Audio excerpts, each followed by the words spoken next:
All right. Good morning and good afternoon to some people here.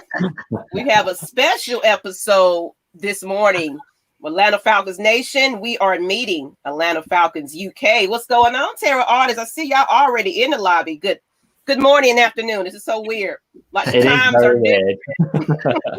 Like we're just waking up, having breakfast. You guys are probably about to be out on your day, pretty much. Oh yeah. So before we go ahead and get started, let's go ahead and let these guys introduce themselves because everybody know who we are. And as well, we're on your network too. So they're looking at us for the first time. So let me let you guys introduce yourselves and then we'll introduce ourselves. That's how we'll do it. So go ahead. I guess starting from the bottom. Oh, wow. Okay. I'm Danny. I'm part of ATL Falcons UK. We have our own YouTube as well. And we've been lucky enough to collab with these lot today. So it should be a lot of fun. Oh, this is supposed to be awesome. I'm excited. And I guess we'll go in the order of bottom to top. So what's up, Big Low? What in the world? What's going on with you, man? It's your boy, Big Low Country. Y'all already know what time it is. Representing Atlanta Falcons Nation. All right. And we're going to go up to the top. Our new guest at the top. Then we'll go to I'll be last, you guys. Yeah, I'm Callum, the other guy for ATL Falcons UK, and excited to be on. Afternoon for us and morning for you. So I've only just woke up, by the way, so it's a bit of a morning to me as well. Hey, it's morning whenever you wake up. I get it. All right, K Styles. We ain't gonna say morning or afternoon. We just gonna say good day. Like I said, K Styles representing Atlanta Falcon Nation. Yes, I got my Falcon red light on. See the poster going on right there. Mm-hmm. Look at you all fancy. Now this is not fancy. This setup cost me about $15. Poster, light, tablet. Well, it looks fancy. I try. All right, and myself, I'm Miss Maggie T. I am the producer behind all of this. You're gonna see me everywhere. I might pop in and out on everybody's show or Atlanta Falcons Nation. I do drop news updates as well. And so I got my own channel. I'm doing it all, guys. I have many hats. I do have many hats. And I invited these guests to be on. Actually, they're going to be family now because, this is the official, introduction. But it's time to go. It's time to get ready. I see you, J Rock. How you doing? Ezekiel King, what's good? What's good? All right. I'm glad y'all checking in. This is amazing. Everybody waking up with us. That's amazing. What's going on, Tev? All right. So what we're really talking about today is it's a free for all. We know it's been a lot of coaching hires, OCs, DCs, I think we just got somebody from, I can't think of it right now. Washington football team. I got to get used to that. Washington football team. They need a name. So lots of moves made, and a lot of people are starting to, go do press conference about finally getting to meet the team, I'm assuming. And now they're getting an idea of what's going on. So let's talk about that today. So we're going to go into the state of the franchise, so it's free for all.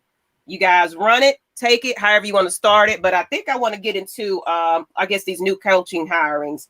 I know we all individually spoke on it, but, why not do it again? Some people that might not caught that episode as well. So what y'all feel? How do you feel about Arthur Smith and Terry? And, I'm excited about what's to come, honestly, especially what Arthur Smith had to say about that defense. What you think about that? Where are we starting? Anyone. I'm looking forward to what Arthur Smith can bring to us.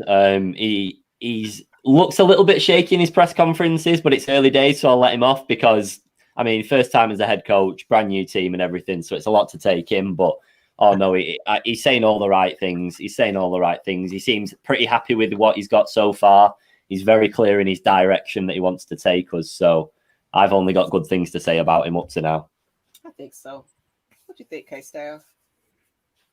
Hey, only thing I gotta say is accountability. Yeah. I heard that a lot. like you said, he was shaky a little bit. Yeah. But like I said, nerves.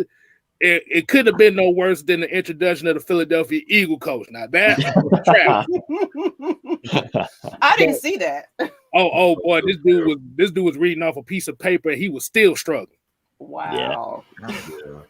But you got a coach who biting people's kneecaps and stuff like that.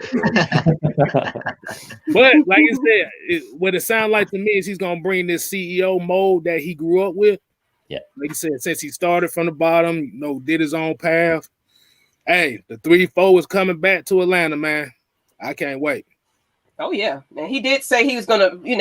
They asked him which way we're going. He was like, "We're gonna do it all." Pretty much. So it's going to be 3-4, 4-3. It's going to be a little switch. And he said that every single player is on that defense. Everybody's going to be doing something, and that's what I like to hear. Not just one player, depending on these couple of players or favorite players.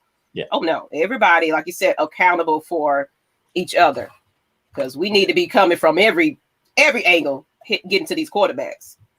I think that's the most important thing, really. I think I'm excited about the appointment as well, and especially what the accountability is the main thing for me. Like, if you're on a 25 million contract or you're on a 500 grand contract, don't matter. Like, if you do your job, you'll be in the team no matter what. If you're getting paid 30 million and you're doing awful, you'll be out of the team. So I like that. I think it's been different to what obviously DQ was like for the last so many years. So I think it's a positive step, and I can't wait for this off season. Can't wait. I cannot wait. I'm excited. I do hope they open up training camp a little bit to the fans, at least so we can kind of experience that just a little bit. I think that would be kind of fun, because this COVID just got us all different this year. It's just not the same. I mean, it's been a weird season and all, but at least it's a good season to get out of the way now. 4-12 was not a great way, but at least we didn't have to sit and watch it in the stadium every week. So, we couldn't have anyway, but absolutely. It's like whenever you hire new coaching staffs, you always have to consider it's just like a job interview whenever they go to that first press conference. Yeah, because look. Everyone can get excited, and we can all say, "Oh man, this sounds good," and this sounds good. But end of the day, we don't know whether or not we should get excited until September, until October, until November. So it's like you can say all the right things, but I think he's one of those guys.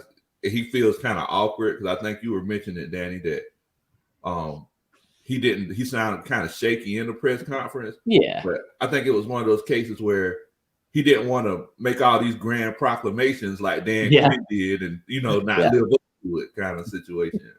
Yeah, no, I agree with that. Like, he was shaky in terms of a bit nervous, but everything he said was right. So that didn't concern me, because I thought, I'd be nervous as well, sat in my first, like you said, it's an interview to the fans at that point, isn't it? To get the job, you interview with the GM and everyone, but that's his interview to us, trying to make his mark. So I'm more than happy with it so far. And like Cal said a second ago, this off season for me is going to be the most exciting it's been in years, because we've got a brand new direction to take. Whereas under Dan Quinn and Tom, we kind of knew what we were going to get in the off season and like the sort of players we were going to bring in and what direction we were taking. But this is completely new to us. So I think it's going to be a good one. It's going to be a good draft and a good free agency.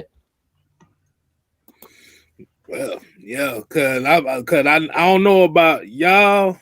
I know for me, I'm tired of looking at this Teletubby culture we've been playing under the last couple of years. yeah. But the thing is, like I say, you're right. It's not about we gotta wait till September, but it's like a politician. Hey, you tell us what we want to hear.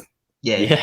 But like I said, you gotta bring it. Now, like I'm interested to find out how this direction gonna go, especially how Terry Fontenot likes to work this cap, man. He's kind of good with working cap with free agency, with little resources.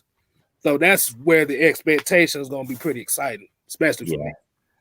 I think that's probably the biggest part of this season for us, because we're always going to have pretty high expectations anyway. Against our will, we don't want to have them, but you just want your team to win all the time. And our cap space is so limited at the minute that Terry's really got his work cut out for him. It's not going to be an easy task, but you can see the effect that he's previously had on the team that's name I'm not going to mention on this stream. And even though he wasn't the number one, he's clearly had a big contribution to what they've been doing. So I think he is the right man for the job, even though he's come from a team that rival us pretty heavily. But I think he is the right man for the job. Exactly. What you got? What you got, Lo? What you gonna say on that? Hey, man, look, I know everybody's all upset about how, about where we got Terry Fontenot from and everything. But look, man, and end of the day, people move on. It's one of those cases where, you'll have guys who, come from, think about it. You got people who work with Pepsi, go to Coke. You have people go forward. So at the end of the day, they're just trying to make money and try to advance their career. So I think Terry Fontenot is just trying to take that next step in his evolution to wow, it's an opportunity. Pepsi and Coke. Wow, what a reference. I wasn't expecting that. Really? I think the person that's excited me the most so far is probably Dean Pease, to be honest with you, because of the experience that he brings in and how shaky our defense has been. I think he probably is the man to straighten us out. And even if he's working with the players that he's got now or brings in a whole new batch, I think he's probably the best person for the job that was out there at the moment, to be honest with you. It was a good one.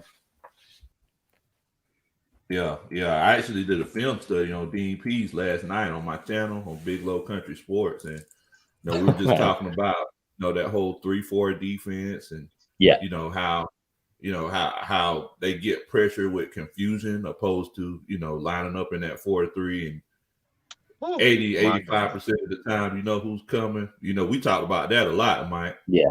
Oh yeah, man. I'm just having I'm having a moment. What I heard his press conference, his interview, man. Dean Pease is exactly what I wanted. It was either Rex Ryan or one of his disciples because of the, I believe it was Danny who mentioned it earlier about accountability. That's something that we've struggled with for the past, like even going back to the latter days of Mike Smith. The Falcons have had issues, especially with the defensive side of the ball with these guys. There just seems like no accountability for me personally, and that was most important for me. You have to have that aggressive nature. You have to have that go get it. Like, I don't care if I'm down, 20 points. I'm still gonna blitz. I'm still gonna be aggressive. I'm still gonna attack, and that's something that I absolutely love. That mentality that I'm not going to back down, and that's something. If you've been a fan of the Atlanta Falcons for a while, we haven't had that since. The Dan Reeves era. It's been a while since we've had that. I'm going to get after you on the defensive side of the ball. We haven't had that in a while since Chuck Smith, Big Chuck Smith. You guys have done a number of interviews as well, and like I said, this is something that I'm so excited about. That no nonsense, get after you. I'm going to wreak havoc on your offense. Man, I'm so excited about that. I think when you speak to players from that, like the Dan Reeves sort of era as well, because we spoke to a few, they all still speak with the same passion, which shows how like ingrained into them it is. And I'm not saying that none of the players at the minute show it, but I don't think enough of them are like as vocal about how much they care about it and how much they want to succeed. I think there's been a few people that have just been like getting on with it, like, yeah, it's a job, I'm paid for it. But you don't want that. You want your team to be fighting for you and to show them like why they deserve to be there. They're getting paid big money to go out and win things for us, aren't they? So, right. Good. I was about to say, Dean Pease just looked like that guy that would instill fear. Yeah. In the locker room. Oh yes. And like you said about those interviews, like that's what Chris Draft said about Dan Reeves. Basically, when you saw him in the locker room, you paid attention. Because if you was off your game, you sit down. Yeah. And then like with a couple of guys in the I'm gonna get DJ the $4.99 super sticker chat right here. We appreciate you. You're so crazy. But the thing is, like he said, blitzing from every position is the unpredictability this team has needed. Like you said, since that Dan Reeves, Wade Phillips era. Yeah, we haven't seen it. I'm about to say, Danny Kyle, what like how would you explain the softness of how the defense has been these last few years? Go on, Kyle. I'll let you start with that one. Well, I think even since since Matty Ice came in, I think we've had one top 10 defense, and it's like that's poor. That's so poor, and that's from the especially in the last few years. It's like the mentality through the whole organization has been like a soft mentality, everywhere. And I think this is the change we needed. And obviously, P's coming in. I don't think you've got a scarier guy to come in, and he will. Some of them, like our defense, isn't that bad. Like some of the plays at all. And I think if we had played people to it, and we had a bit of that frightening to the plays we have now, I think it'll work out definitely. I think they're they had been too pacified a little bit. Just like we were holding their hands. Oh, they knew they had a contract. It's like, you know what? I'll show up when I feel like it. I know I'll have a job tomorrow. It was that type of deal. So that's how I felt. I felt like it definitely wasn't no accountability, and these players was just getting away with murder pretty much. It was just like, okay, you had a bad game. All right. Show up tomorrow. It's okay. I think that was probably the case all over the field. I imagine if you go in at half time under Dan Quinn and you're down, all he does is pat you on the back and say, do better next half. That's not what you need. You need to get fired up, and you need to be like really high rate all the time. And even though I liked him as a man and he seemed nice and everything, nice is not what you want in the NFL. You want success, and nice doesn't get you anywhere at all. Patting him on the back when they're fully grown men playing for insane money for a world-renowned team. No, you need to light them up. Yeah, I tried to be nice one year whenever I was coaching. Team played terribly. I tried to be everybody's friend and be nice. We sucked. Hold on. You was a nice coach. What? I just tried it. What the world, bro? I just tried it. I said, "Oh, let me try to be nice one time." We were terrible. Next year, I was the first person in the locker room, whatever. And then I because every coach has to snap every now and then. I just started throwing weights around and just snapping. Looking crazy. Broke my hand, I would be punched the wall and all kind of went undefeated. There we go. Exactly. Hey, like I said, we didn't need a culture of coaches bringing moon pies to the pizza party. We didn't need. No.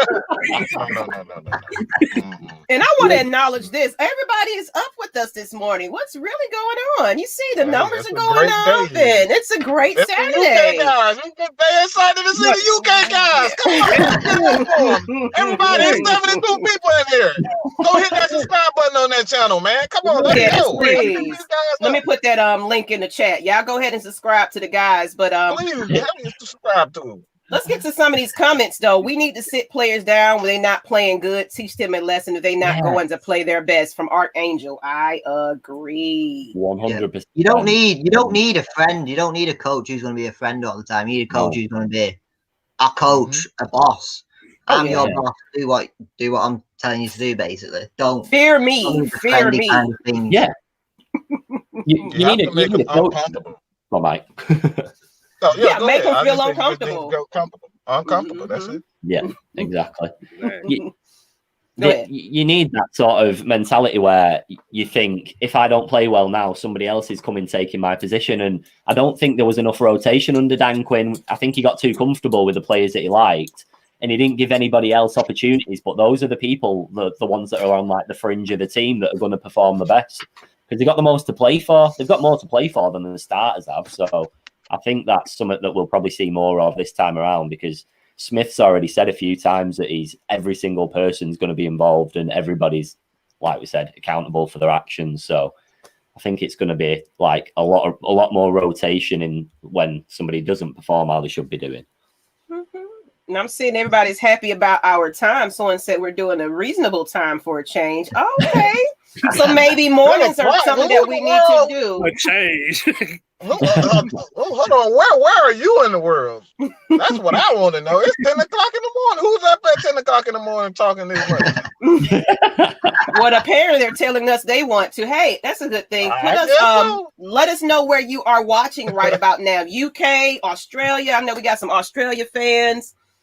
Wherever you are, let us know where you are and what time it is for you. That'd be kind of interesting to see what's going on. So we'll have an idea of if maybe a morning show would be something. Ireland. That explains it. Oh, another Ireland. Okay. Okay. All right then. Okay. All right. It must be mine and Cal's accents. It's drawing people in. Your accent too, though, for our Falcons fans in Georgia. I know.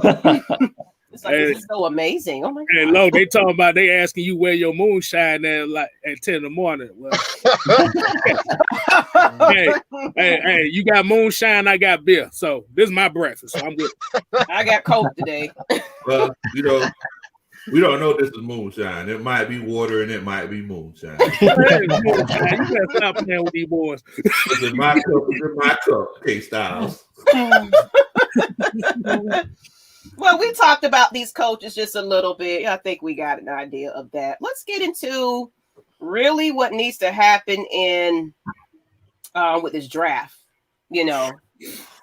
Our needs. What do you know? Of course, we're not gonna go with who you think we should pick. You can do that if you want to, but really, where are the areas that we need to address?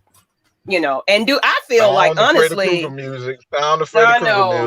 I don't think we're going to stick at 4 because of the fact that it's some, teams that really are in desperate need of a quarterback. So, that's just my honest opinion. But of course, you never know what's going to happen. Sometimes the way they're talking, we're going to go for the best when we can get the best. So we could stay there. You never know where they're going with it. So what do you guys think? I think it's a bit of a weird one because in my head, we don't need a quarterback. And I don't think we should waste a pick on the quarterback. But you look at it we don't want to have the 4th pick in a draft for the next 10, 15, years now. So is this the right time to get a quarterback? Maybe. I don't want us to get one, but I think it's probably our only opportunity to get a really high level one. Obviously, you can get them at lower rounds, but like people like Justin Fields are only going to come around once. I'm not saying he is the man. There's plenty more out there this season, but when are you going to get another opportunity for somebody like that? And when are we going to have a pick so high again? Probably. Or hopefully not for like 10 years minimum and the rest. And the way you just said that is what we've been preaching on Atlanta Falcons Nation as well. Everybody just trade everybody. Julio Jones, we just need to trade the kitchen sink for a quarterback. I mean, if we do, we do. But, there's not a desperate need for one, but it's pretty much up to the coaching staff at this point. So we really don't know what direction it's going to be. But if we get one, we get one. But if we draft one, maybe later on down in the draft, possibly. That's just kind of how I feel about it. What do you think about that, Mike?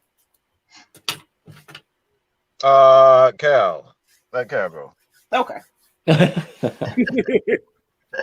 Yeah, because mine's not going to be too nice. I think it's quite exciting, really, because no one knows. Like, sort of last year, we had like the 16th pick, and we sort of knew was what we sort of needed. And even though this year we sort of know what we needed, but because we're at the 4th pick, it's like, do you go for a quarterback? Do you not go for a quarterback? I wouldn't mind trading down. I would like to trade down and then wrap a few more picks and then get what we need. But it's going to be an exciting one because no one knows. It's a new coaching staff and no one knows where it's going to go at all. But I am for trading down. But like Danny said, I don't want to be the 4th pick next year or the year after either. Oh no. And I don't think we'll be with the coaching staff we have. But it's also like, do we get a later round quarterback and then put him behind Matt Ryan for 2 years? Matt Ryan's he's fine for the next 2-3 years for me if he keeps performing with a new offensive coach, new coaching this year. I think, do we just get a later round, even a third or fourth round, and put him behind Matt Ryan and see what happens from there? Let's see. Devon Johnson said we need a running back. I see some people put in what we think we need. I think those we definitely gonna probably go linebackers. I definitely know that with Arthur Smith. Yeah, I think so. We don't need a quarterback. Mm-hmm. I'll just say this. I have a slightly similar, opinion with both of the guys. I've always said that right now, when you look at the development of this team, we don't have issues with developing talent. Like I don't think we've ever had a real issue with developing talent. I think the issue with this team has always been with schemes. Like, are we going to run the ball this year? Are we going to throw the ball? Are we going to blitz? Are we going to be a 3-4 team? Are we going to be a 4-3 team? Like, are we going to play more nickel? We're going to play more dimes. Like, every year it's something different. So I don't think what I am impressed with most with Arthur Smith is that he knows for certain exactly what he wants. Therefore, for me personally, when it comes to the quarterback, when you have a decisive head coach for one, that pretty much, and I know a lot of people won't like this at all, is that when you have a head coach and a general manager that knows what they want out of an organization, that doesn't spell well for a young quarterback, because he wants to win. Like, let's just make that, because if he starts out slowly, this fan base is gonna fry him like a what you always say, Lo? You gonna fry him like a what? Fry him like a what? They fry him. Hey, you the country man, y'all fry everything down there.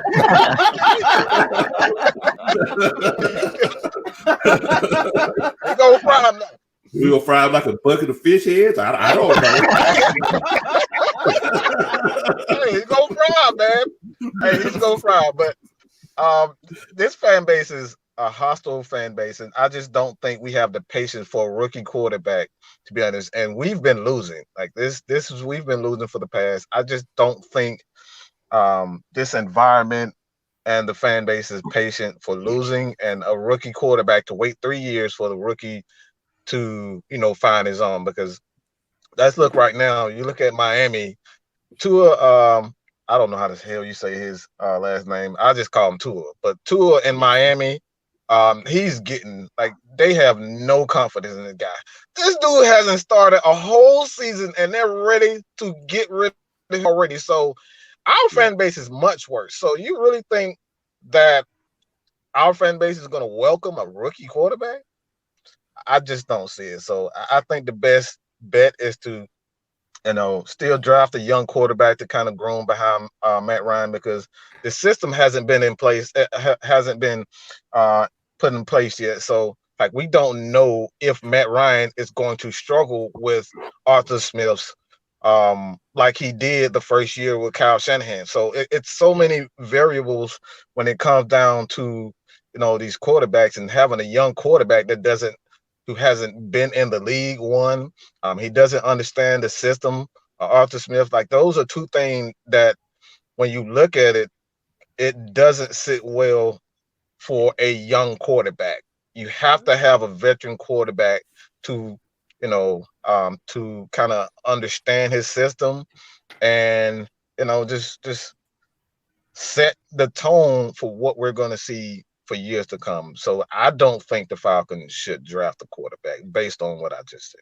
And I think, like Lo said, he did a film study last night. If y'all go over to his channel, Big Low Country Sports, check it out. And just to see what we're up against right about now. Just to get a little idea of what Arthur Smith is all about, if you really haven't checked him out like that. So, I think that's cool to go ahead and check that out. But yeah, I don't think we should go with quarterback first. And we got definitely more needs. Like someone said, trade back and still get extra.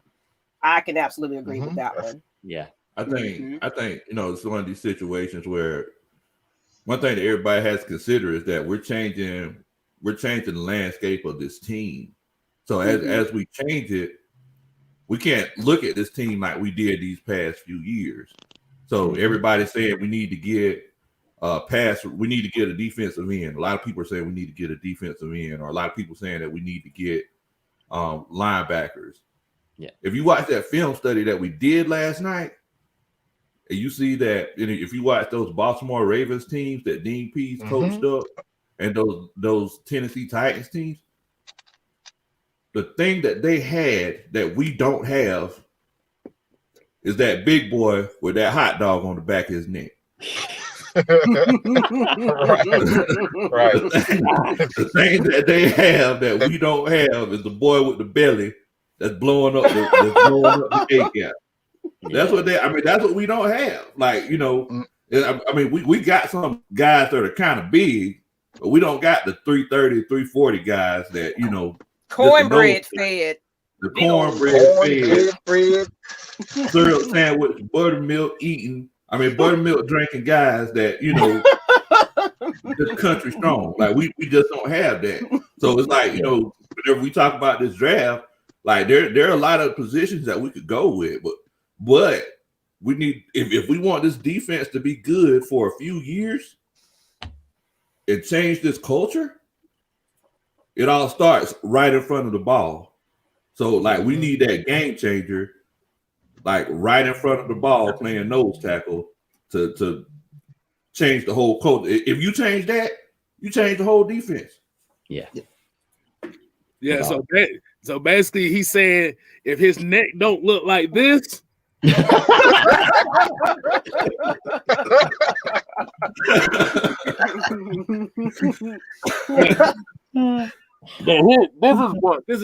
how I'm gonna go at it. And Lo, you kind of hit that one right on the head, so I have to agree with you on that. But I'll trade back. I mean, you have to think these coaches want to win now. If you draft a quarterback with that 4th overall pick, that's telling the franchise that we're preparing to win later. Yeah. Mm-hmm. We have to remember the NFL is win now. Yeah. You get there's a lot of turnovers in coaches every year because folks don't win now. Absolutely. Now, that 4th overall pick is a very, very valuable pick, but at the same time, it's a bad pick, especially in our position, because we're going to basically be reaching for everybody. Mm-hmm. If you were to trade down, though, what would you expect for the 4th pick? Because that's for some teams, like Maggie said earlier, everybody wants a quarterback this year. There's only about 5 teams with a settled quarterback. So, what would you want for it? But here's the thing, though, because I kind of took a look at how they kind of value those type of picks. Usually, teams that trade up to get to their 4th pick would not only swap 1st-round picks, but they'll have to give up a 2nd-round pick in the draft and a 1st-round pick for next year's draft. It might be 3 top 30 picks. Hey, like I said, the way that this cap is now, you can't afford a lot of big name players. No. The way that this cap is set up, so you're going to have a unique situation also.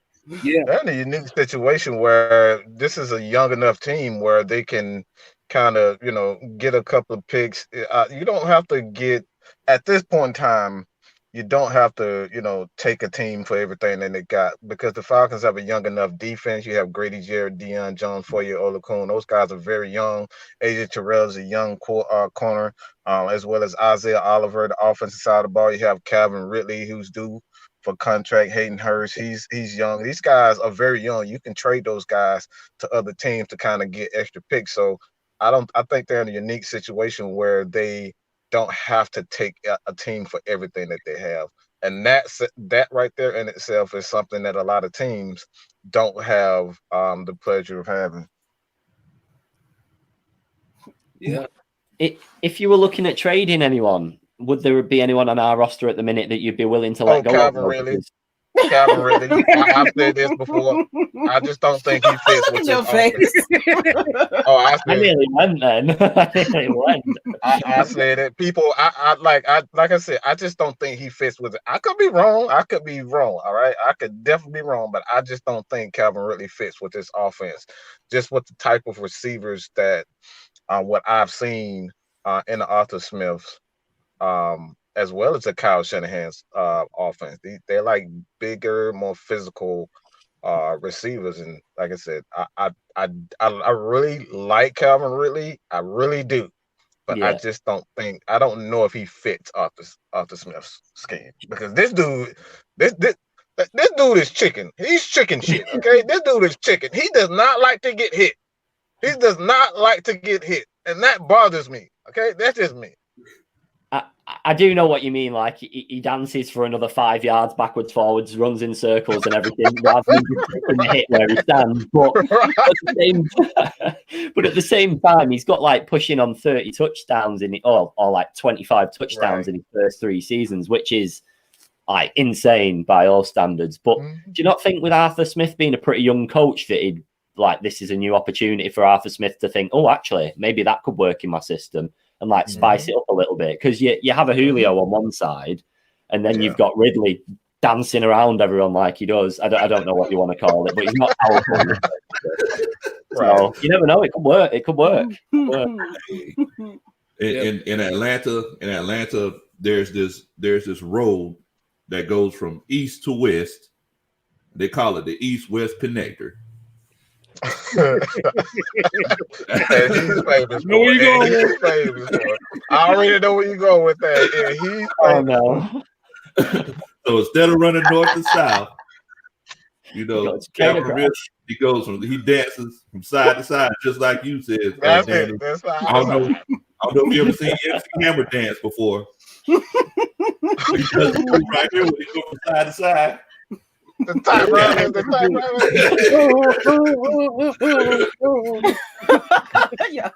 What is happening? Kyle, what you think? Kyle, what you got, man? For Ridley's not going anywhere for me. Absolutely nowhere for me. I've just bought a signed shirt of him. He can't go anywhere. But no, with going back to sort of the quarterback and the draft, etc. I think this team's not a 4-12 team. Everyone knows that, and I think if you draft a quarterback, you are setting yourself like what you said, 2-3 years down the line. We add a few players in with this draft that can go into the team straight away. We could. I'm not saying we're going to be a finished article at all, but we can be pushing on next year straight away compared to leaving it 2 or 3 years if you're getting a quarterback in. Yeah, absolutely. I think I definitely think Calvin's probably going to end up staying, because one benefit, with Arthur Smith is that, we got to remember he's not like other coaches who say, this is my scheme.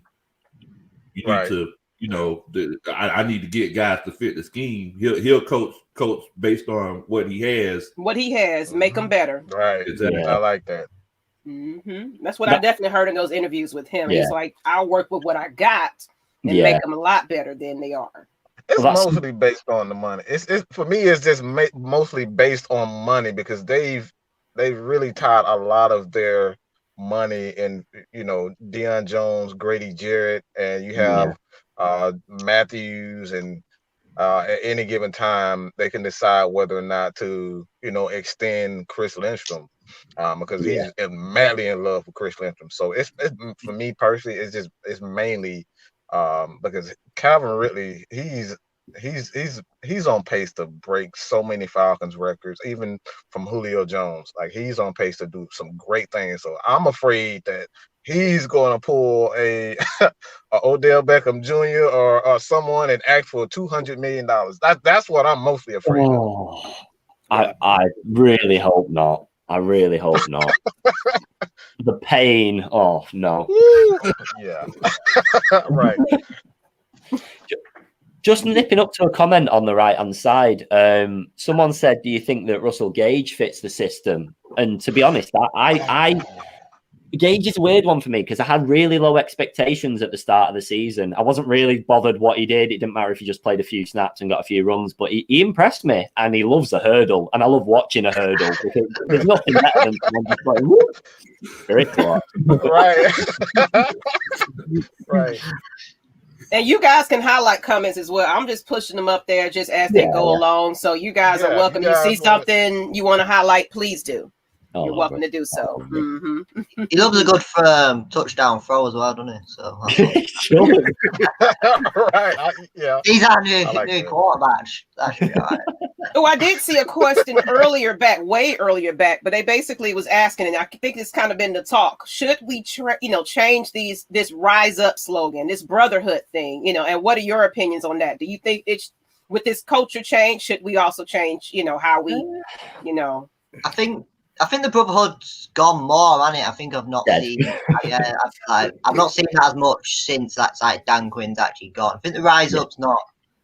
I like the rise up. I think that's more to do with I don't know the organisation itself, but I think the brotherhood was all to do with Dan Quinn. I think, but I think that's on its way out completely now. Which I think it needs to be. That was Dan Quinn's thing. We're moving on. It's a new scheme, new coaches. I think so. And I guess rise up is here. Is what it is. I won't piggyback on that. Hey, Mike, you know where I'm about to go with this, right? I know what. Oh, we do got a saying though. What we want it to be. Rise up is dead. New slogan needs to be run the damn ball. Hashtag, I'm gonna put it in the chat. Hashtag run the damn ball. But to get to that question that he asked about Russell Gage, like you said, that's a tough one only because like I said, he has the toughness that he wants, but I call him Kamikaze Gage for a reason because you don't know if he's gonna knock himself out the game or not. I don't know if you ever seen somebody that he wants the tough guy. Like I say, he's the opposite of Calvin Ridley. Oh my goodness. He's the opposite. Like Calvin really don't want to get hit. Gage doesn't care. But the thing about Gage is you have to turn your head every time he gets hit because you don't know if he's gonna be out. But like I said, it's gonna be kind of tough for those two only because the way that this system is predicated is the wide receivers are going to have to block. Yeah. They have to block. They got to be willing blockers at that.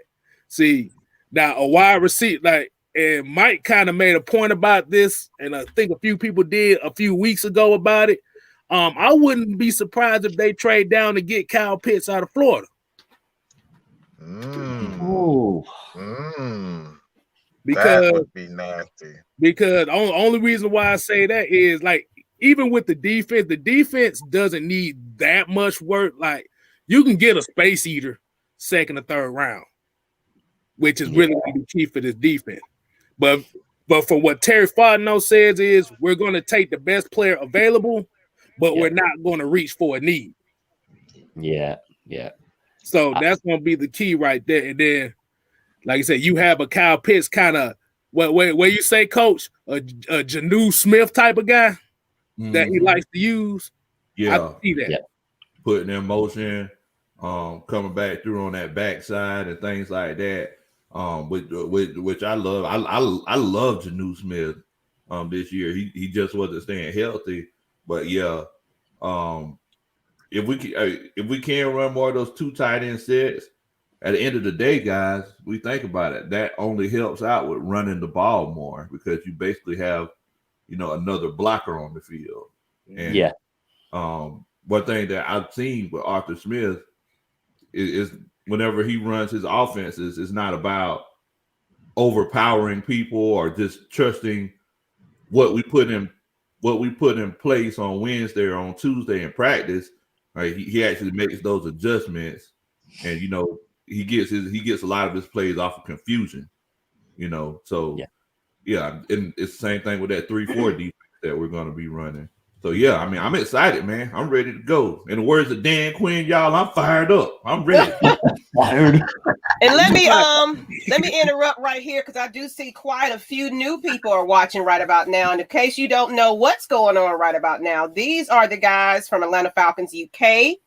This is the meet show that we just decided to get together on one show. We've been on each other's show every now and then, but why not just bring it all together at the same time? So, you know, it's probably almost 4:00 your time now, PM. Yeah. So we had to rise up a little early to do this, but it was well worth it. But everybody else, I guess you don't have nothing else on the Saturday because there's no Super Bowl. So, hey, drink your moonshine, whatever you have in the morning, in the afternoons, and enjoy it with us. I just wanted to say that. Thank you guys for the new people that joined in. And follow their link. I'm going to put that link back in the chat. Go ahead and subscribe to them as well. Of course, you know who we are. And if you are on their channel as well, I'll put our link. So vice versa, you know, subscribe for a subscribe. I appreciate it. That's all I had to say. Just see that we don't went up a couple of people that's viewing, so that's amazing. Hey, they can watch something today. It's the NFL Pro Bowl Skills Challenge. It's probably gonna be about 2 people watching it, but so that is going on. I thought it was like some virtual thing or something. Different they was gonna do. I don't know what they gonna do. What they gonna be doing? Push-ups in the house or something? I don't know.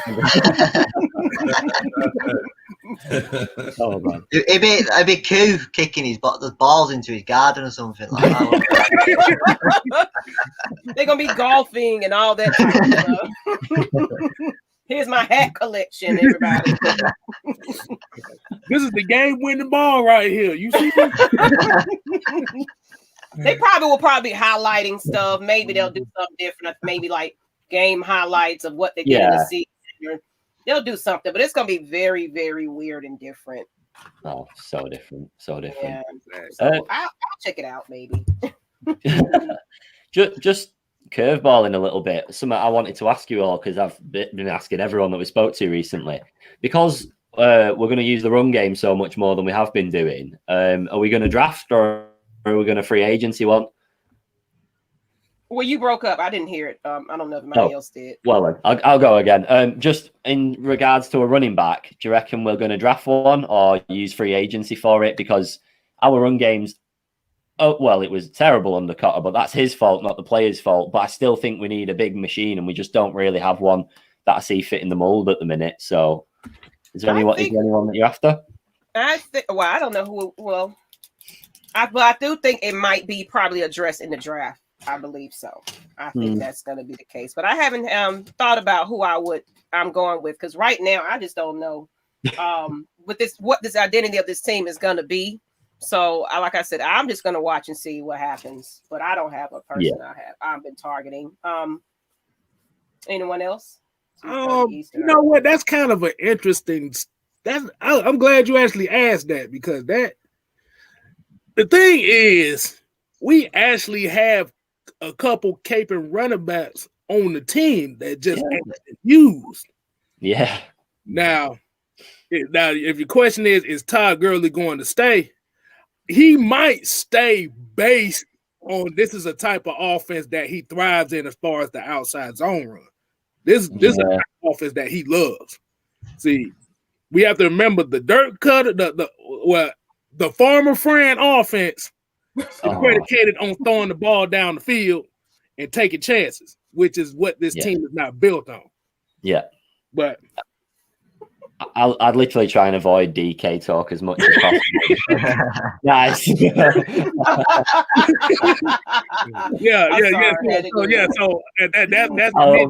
the dirt cutter. Like I said, we normally don't call him dirt cutter. We call him farmer friend. I like it. Because a lot of people that don't watch The Waterboy, Farmer Friend was the offensive and defensive and special teams coordinator, but he couldn't speak a lick of English. So he spoke all mumble. Yeah. So nobody understood what he was talking about, and that's how everybody looked at Dirk Cutter. That confused me so much. I thought it was a pop-up, and I tried to get rid of it off my screen. I told you don't know what to expect on this show. We're No, all not about at all. jokes. A ball of laughs on here. Man, but you know what though? Like this whole running back situation is kind of touchy. Like I see a lot of people in the chat saying they don't want Gurley back, and I mean, I look, the Rams got rid of Todd for a reason. Like you're not just going to have someone who's scoring touchdowns at a breakneck pace and just say, "Hey, we don't want to pay you." I mean, come on. You want to keep your job. You want a guy that scores touchdowns. So he definitely didn't look like the same guy last year. I think we should draft a running back. Ito looked really good, but Ito's not the type of guy that's going to be the main guy. So we could get Williams from North Carolina. Oh yeah, I love him. I love him. Yeah. Najee Harris, like he looks really good, but it's one of those things where we also need to get other pieces as well. I think Najee, he might be going a little too early for us. I'm sorry, K-Styles, you were going to say something? No. I was saying I definitely agree with you. I was just letting you know I agree with you on that. Oh, kind of had Ito Smith kind of like that Deion Lewis type of role, that third down scat back. But Javonte Williams is definitely somebody I keep my eye on. Yeah, I'm a little bit on the fence, especially about Gurley, because obviously he came in on such a low contract. What was it, like $5 million or something like that, which is pennies really for the amount of touchdowns that he got in a really, really poor running team. So I kind of want him back, but then at the same time, I kind of would love the opportunity to see someone brand new and to have someone that's our own from day one in the NFL. So I'm kind of swaying towards draft a little bit, just to take a gamble so it's a complete fresh start. But I do think Gurley could definitely do a job in a brand new attack, especially that he's focused around running the ball instead of Cotter saying run into the gut right down the middle and just hit the men after 1 yard every single time. That's true. I think that's good. That's a good point. I think with a running back, I think it might depend on if we draft down, trade down our 4th pick. We could then, if obviously we'll get someone else's second, we could end up coming back into the first, like a late first, to then maybe get one of the top running backs. That's what I could see happening. I think that's only if we end up trading down our 4th pick. Yeah. That is a pretty interesting concept that you say, Cal, because we've seen that done over the years where like teams will trade out of the first round, and next thing you know, by the end of the night, they traded back into the first round at like 26th, 27th, and got a player that just changed the whole complexity of their team. So you make a good point there. That definitely could happen. I think it's one of them, and it's like no one knows what's going to happen. It's like the last few years, we sort of know what positions we sort of need, but you could go from the quarterback. We could get a kicker in the first round. No one knows. Anything could happen. Somebody said that in the chat. They said, knowing the Falcons, they're gonna go with a kicker in the first one. Oh no, we are not we ain't the Raiders. No, we don't want that problem. No. The Raiders did that. Last team do that. Here's a question. It's Q&A. Everyone, if you want to drop a couple of questions before we wrap it up. No. Nope. Massive no. Massive. Say that again. I love it. I love the accent. There's some quarterbacks in the league that I'd like to get in if Matt was to ever go. I don't want Matt to go, but if he was to go for whatever reason, there is people I would get in, but Trubisky is not the man. He is not the man. There's people ahead of him, and with Watson on the board at the minute, if Matt was going, then Watson's your man, no one else. So no. I will die on this hill. I'm not saying Trubisky.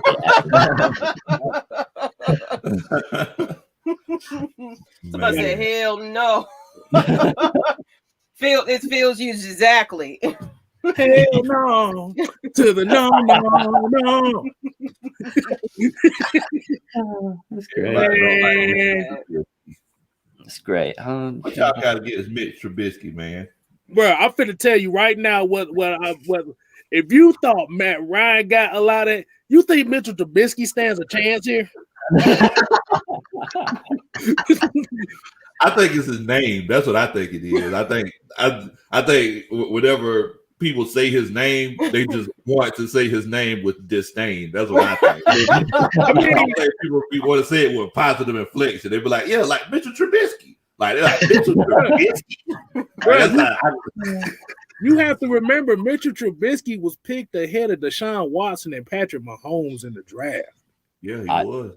So you knew if he didn't live up to it, he was going to get the disdain of everybody. Yeah. I mean, the only thing Mitchell Trubisky got on him is he the first Nickelodeon valuable player. That's the only thing we know. Oh, that's so interesting. Oh, God, it's so weird. I think that the girls just had a crush on him. That's what I think. I think the girls was like little girls, little 11-year-old girl, like, oh my God, Mitchell Trubisky, he's so hot. Oh, yeah, hot garbage. That's what they. And we got another one. Get Matt Stafford. No, get Benker. No, get the guy.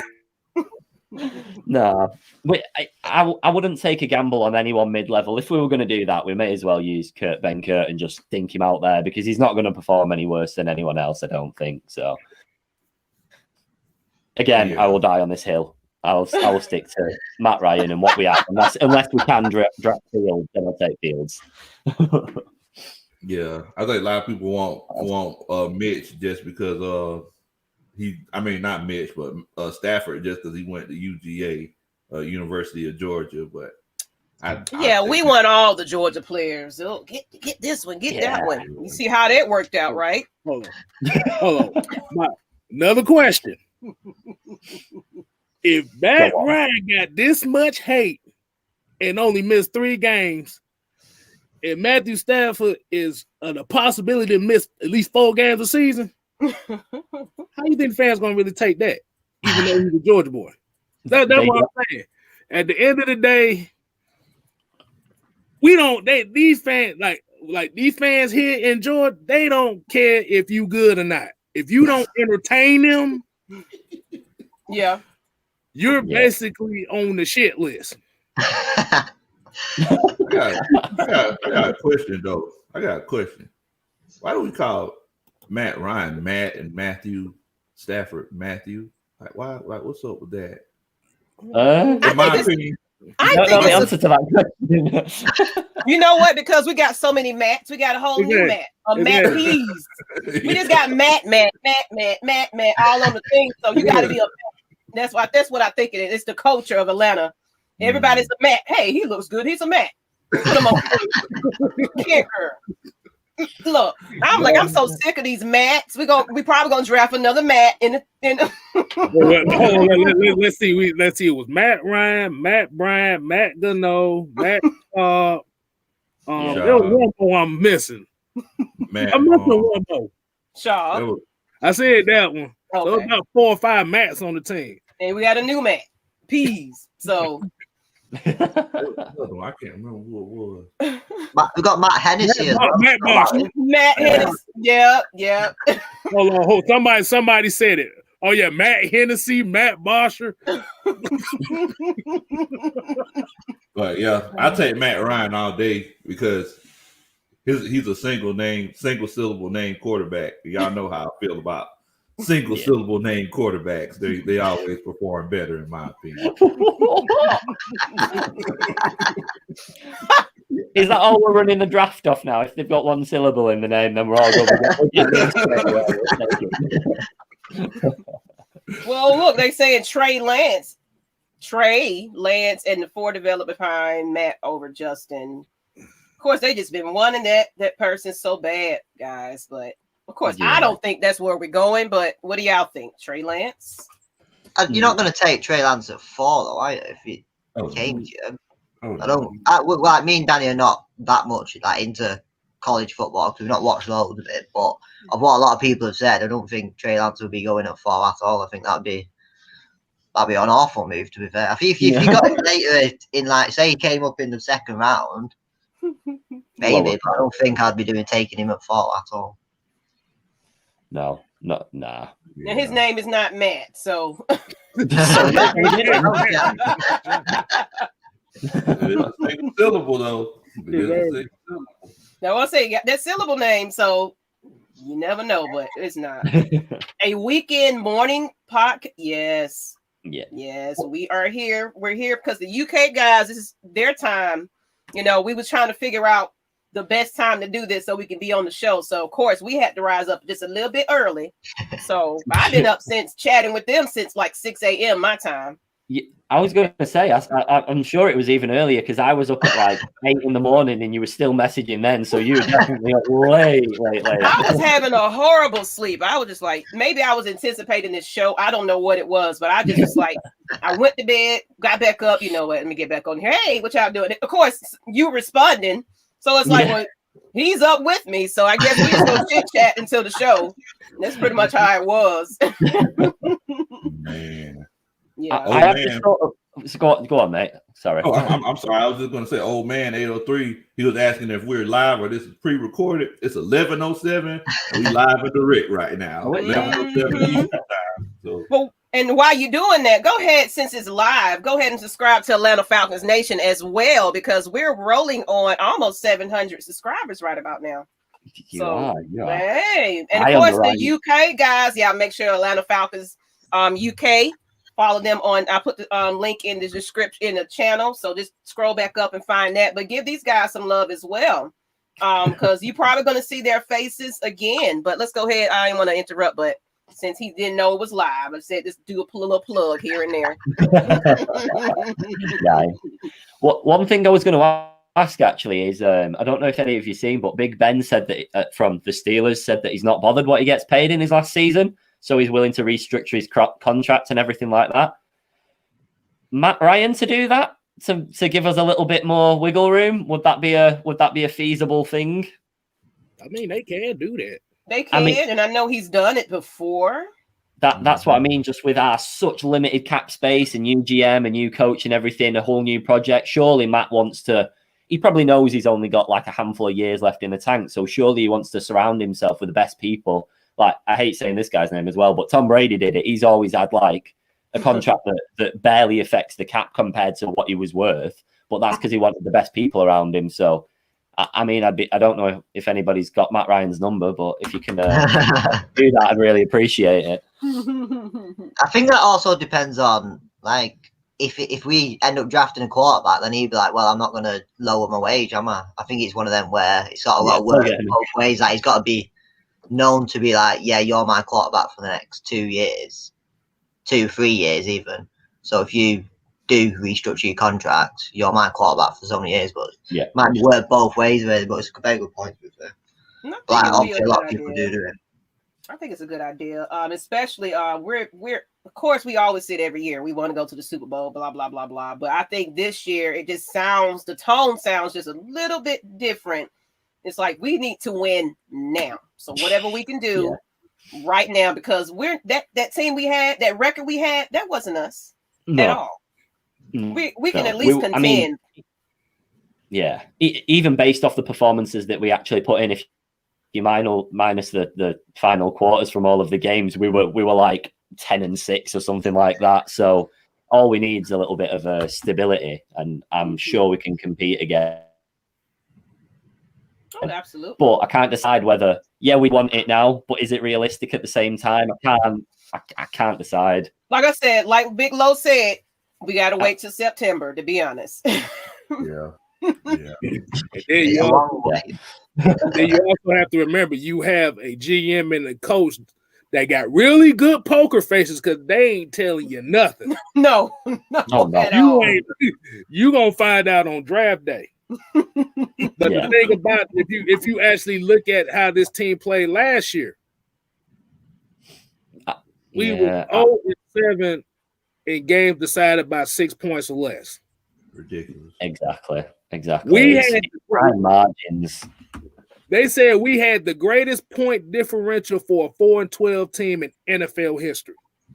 You know what that differential breaking was? records every year, ain't we? That's the I've not problem. heard that stat, and I wish I never had done. Jesus, that's so bad. Our point differential this season of all the games, 4 wins and 12 losses, our point differential was like 0.9 something, 1.3 or some shit like that.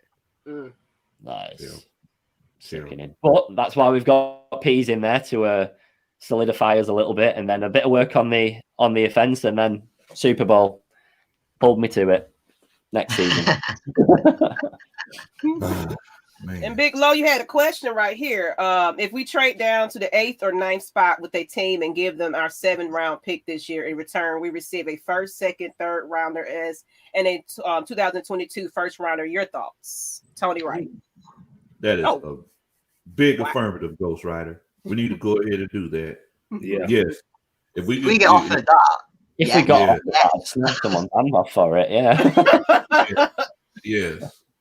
Yes, 1,000 times yes. Well, yeah. I definitely love that trade scenario, Tony. If we could get that to work, because it's kind of like K Styles always talks about with this salary cap situation. You know, I've been saying it ever since the season ended. You know, our hopes of signing big name players are just as hopeless as a penny with a hole in it right now. So we need to make sure that we can draft somebody, draft some players that could come in and help us out immediately. Also next year, until some of these contracts fall off. As a matter of fact, I think we talked about that whenever we did our pep rally last Saturday on Big Low Country Sports. So y'all make sure that y'all go check that out. Definitely.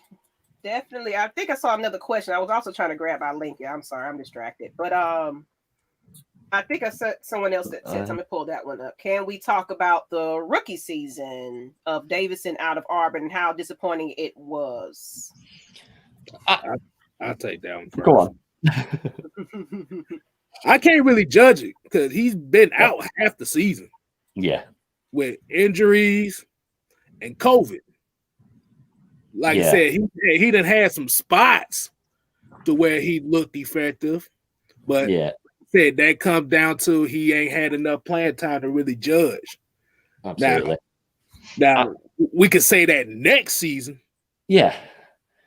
I don't think I think it was disappointing that he didn't play, but I don't think he was disappointing. Circumstances just dictated that he couldn't play, like you said, bits of injuries, COVID, then trying to get back into fitness from it. So he's behind the level of all the other players. So I don't think he was a disappointment. I think it was just a disappointment because we had such high expectations of him. Like I was fully ready for him to be a starter in week 3 or 4 and then just absolutely run the game. But I think he's a man that's going to get a hell of a lot of snaps this season if he can stay fit, because he's what we've been missing. He was literally what we missed on so many occasions last season. So I'm really looking forward to it. Yeah.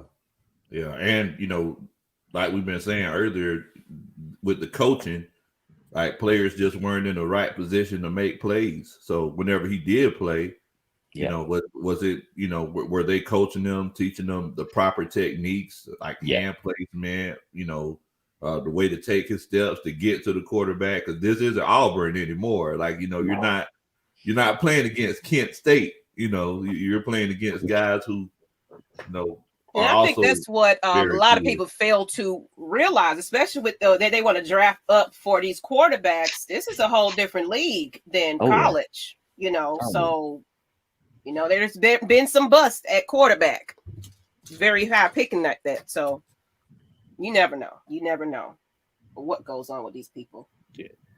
One thing about Trey Lance that kind of bothers me, and I know y'all probably heard this before, is like you said, the one season that he's really judged on is he had 42 touchdowns and 0 interceptions. Oh, we got a super chat. Hold on. I'll let you go ahead and hit that one up first before I finish. Okay. New drop with the $5 super chat. Draft down has to happen. We only carrying over 38 contracts into next season, and trade down and comp picks could help fill out the roster. Okay. Appreciate that new drop. Yeah, but I was gonna go through. Like said, we broke. Yeah, man. We don't have enough money to go grocery shopping, bitch. Hell, we ain't got enough money to buy a stick. Look, we rewashing jerseys for the new team. My mama said that you don't got a pot to piss in or a window to throw it out of. Like, that's where we at right now. You ain't even got a wall to throw it on. but I kind of got lost what I was gonna say because I see everybody talking about Trey Lance and stuff like that. Like I said, I don't really trust a quarterback that hasn't thrown an interception. Like I said, I'll look more into him, but for what I saw was a lot of quarterback powers and throwing 9 routes the whole time. Yeah. Then you also have to look at the competition as well. Now, remember the last North Dakota State quarterback that came in with this same expectation? Y'all remember that name very well. Carson Wentz. So, and then, like I said, we look, because if we actually look at how these quarterbacks is drafted in the first round the last 15 years, there's way more busts than there are successes. Oh, massively. And that's why I think it's probably right for someone to sit for a year or two, because under Matty Ice, at least you've got someone there. Yeah. And then if we are winning games, let them have a few snaps in the last quarter and things like that, instead of dropping them on, because like we were talking about earlier, some of our fans are absolutely brutal. Like a young lad coming in that's fresh out of college, we could ruin their lives if we're in a bad mood on the day. So I think we need to give them a bit of time. Hold on. Look at the comment. Look what he just said. He said Trey Lance reminds him of Jamarcus Russell. Man. Come on, man. Oh, even I wouldn't go that bad on him. I could have swore I seen Jamarcus Russell at the casino in New Orleans one night. He was eating a hot dog and pulling the slot machine at the same time. And you said Jameis Winston was with him too. He had crab legs. And we're gonna get to this last question here. Thoughts on the Kyle Smith hire, and then we're going to probably go ahead and start wrapping it up for you guys. Give you back your afternoon, and they're going into their evening soon. So, you know. What are y'all thoughts on their hire? Anyone want to start? Yeah. Let y'all start. Look, I think it's a good hire because, I mean, whenever you get a coaching staff and you see the Arthur Smith, he literally took his time building this coaching staff. He didn't come into the situation with something already together.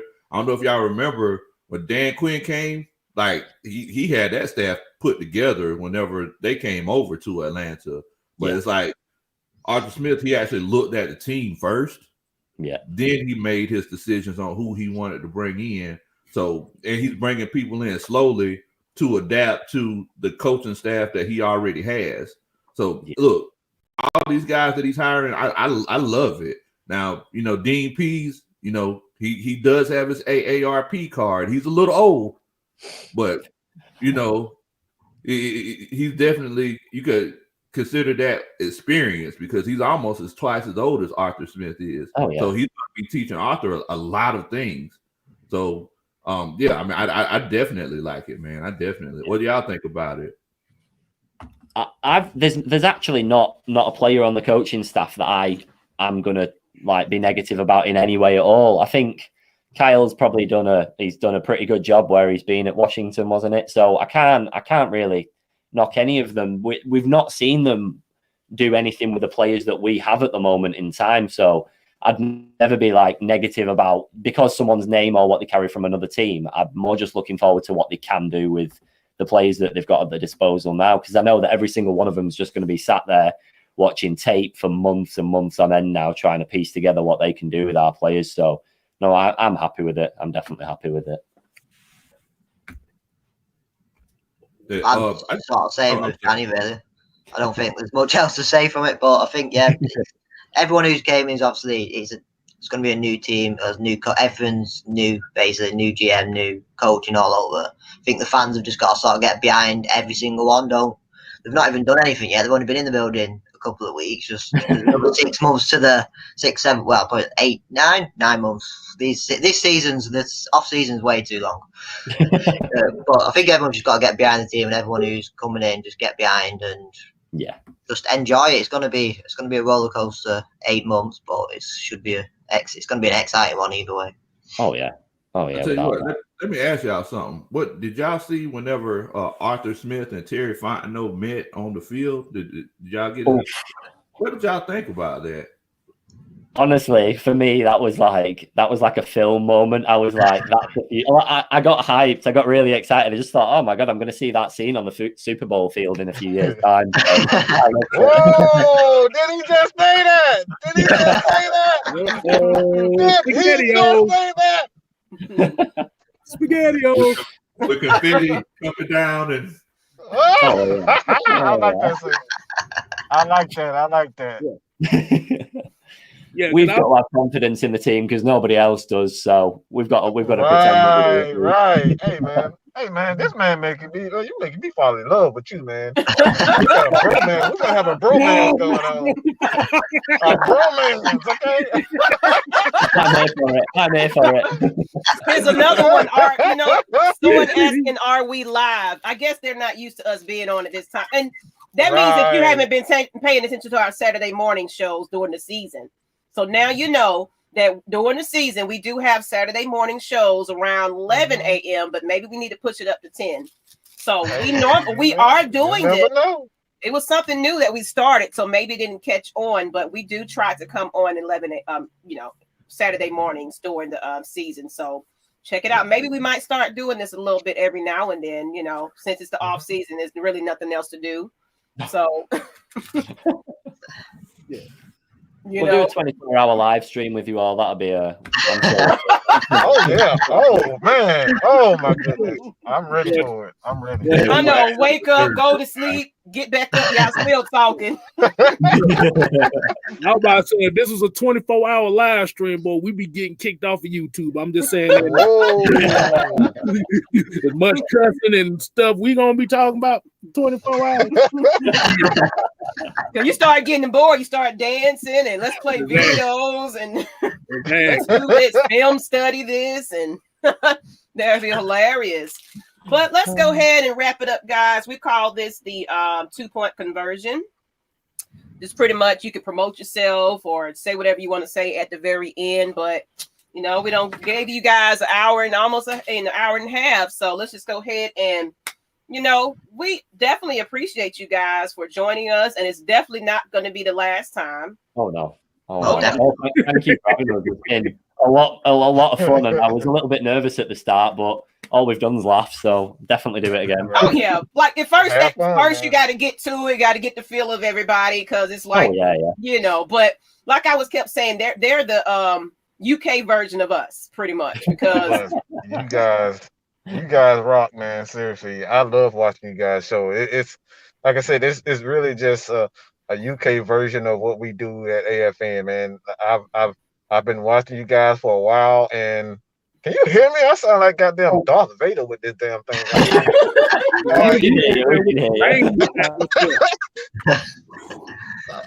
Yeah, but I like I said, I enjoy you guys, man. I really watch. Most of you, we stay busy, but most of your videos, your live videos, I always watch myself and the guys, man. So you are more than welcome to continue to come, and man, you're part of the crew now. You guys are part. I told you. You stuck with us now. I told them, let us know that hey, we got time today, and just show up like everybody else do. Look, Big Low, come on in here when he can. Everybody, because a lot of times, especially in the off season, everybody's kind of doing their own thing. So, we're not doing a regular, show every week. So we just kind of, okay, I got some time today. And then of course, check out everybody else's individual channels. I put the links in there, but we definitely check you guys out when we can catch it. And I always try to share it and make sure everybody know who you are as well. You do the same for us. So, it's all love here. It is. It is. We're all suffering together, aren't we? So it's worth it. We need a bit of support, don't we? One of these days, we're gonna meet up, and we'll make that a big deal. That's the plan. That's the plan. We are now looking at getting over to Atlanta, but obviously this year's kind of been written off because of everything that happened. Right. But there's actually about 40 of us that are probably all going to end up coming over at once. So we're going to make quite a trip of it. So we might have to figure out an area to go watch, or even if it's not for a game, just in town. Let's just find a spot and make it a big deal. I think that would be awesome. Me and my wife, we were going to come over there for the London game this year. Whenever COVID happened, it got kind of sidetracked. But I'm hearing rumors that it might happen this year coming up. So if it does, we'll definitely be there. I hope so, and I really hope it's the Falcons, because me and Cal was so ready for them. I know. It was so close. It was so close, and it was just ripped away from us. I'm curious. For both of you guys, how long have you been watching the Falcons? Because you're very knowledgeable about them. This is only going into year 3, really. So 2 full seasons, and then this will be the start. Okay. Wow. Year 3. Wow. So. Okay. So I know you too long. So we've still got a lot of things, which is. Hey, you watching them now, so I love it. I absolutely love it. I guess that's all I had to say. I just wanted to, appreciate you guys for being on. Follow all the channels. Atlanta Falcons UK, give them some love, everybody. If you're watching right now, give them some love. If you're on their channel, come to Atlanta Falcons Nation and give us a subscribe. The Senior Bowl is at 2:30 Eastern Standard Time. Okay, so we got the Senior Bowl coming up, people. I guess we'll watch that. We'll talk about it if we care. But that's our GM, Tony Wright. That's GM. Anyone else? The Senior Bowl, man. You know what? Arthur wasn't they? Dan Quinn and them they love the Senior Bowl. Oh yeah. And you see where it took us.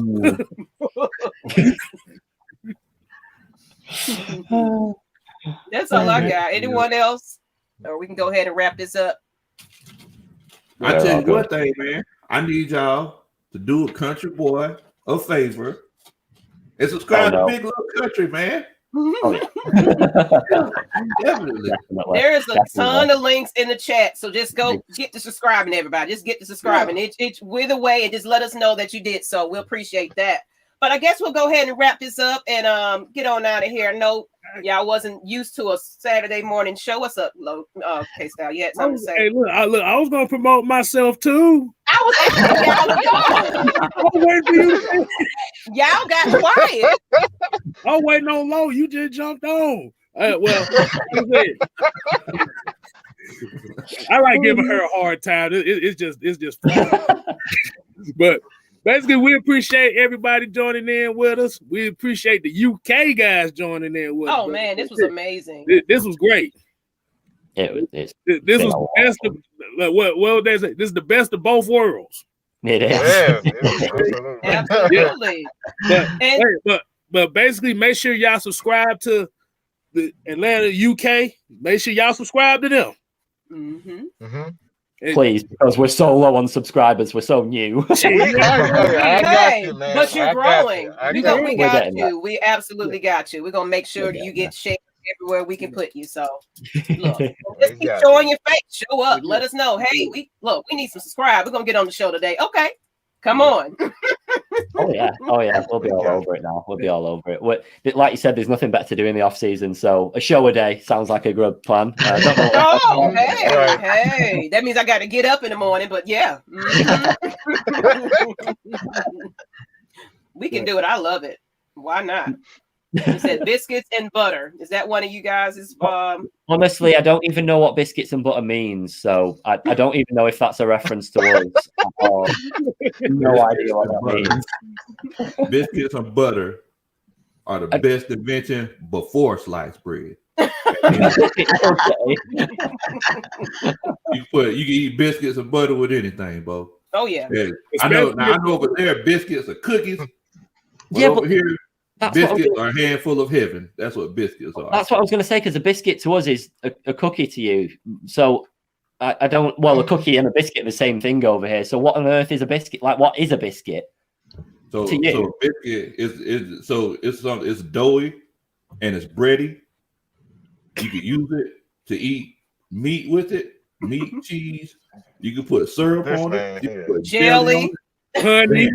Oh boy, I started to get excited over here, boy. I don't even know. Do you even know a comparison? Is it just a fucking bagel or a muffin or I don't even know. It's just a damn bagel. That's all it is. It's just a fucking bagel. All right? No, it's more doughy than a bagel. It's more doughy than a bagel. And all y'all in the comments, y'all help me explain to man what a biscuit is. So what a biscuit is, because it's hard at the top, it is hard at the bottom, it is soft in the middle. Yeah, and especially the kind that you can layer off at the, the good dough. Good, kind of. Oh yeah, hey, I mean, hey, especially homemade, boy. You get them things homemade from scratch, boy. Ooh, boy. Right. Well, when we come over, you know what? I think we've been. That's what we go. We'll make sure you have some biscuits, grits, eggs. We'll have all that for you. Yeah. When you come to Atlanta. I'm so excited. We're gonna change your life, bro. You come over here, we're gonna change your life. You're not gonna want to come home. Chris Walker said, "Bring one for the next show. We're gonna have it where we be eating breakfast. While we." Okay. That's yeah.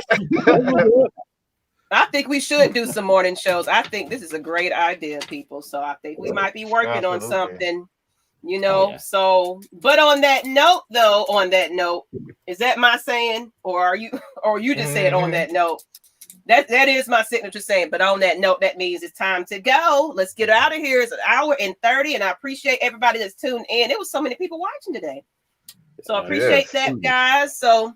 Until the next time, this is Atlanta Falcons Nation as well as Atlanta Falcons UK. And we're out of here, people. Peace. Thank you for having us. Good morning and good afternoon. Evening. I don't even know.